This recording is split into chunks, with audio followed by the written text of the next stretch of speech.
వెంకటాపురం అనే ఊరిలో ఒక జంట తమ 10 ఏళ్ల కుమారుడితో కలిసి జీవించేవారు.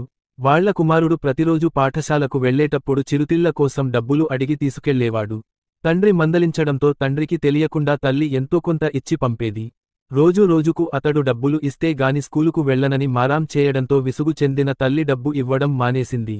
తర్వాత ఒకరోజు తండ్రి చొక్కా నుంచి డబ్బులు తీస్తుండగా తండ్రి గట్టిగా మందలించాడు.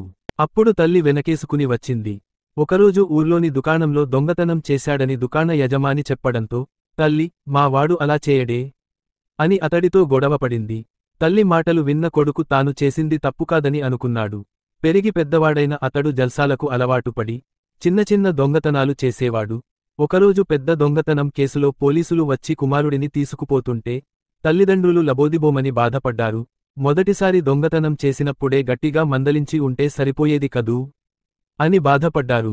ఈ కథ నుండి మనకు తెలియజేయబడే నీతి: పిల్లలు తప్పు చేస్తున్నప్పుడు ఆదిలోనే మందలించి మంచి మార్గంలో పెంచాలి, లేదంటే భవిష్యత్తులో పెద్ద మూల్యం చెల్లించాల్సి వస్తుంది.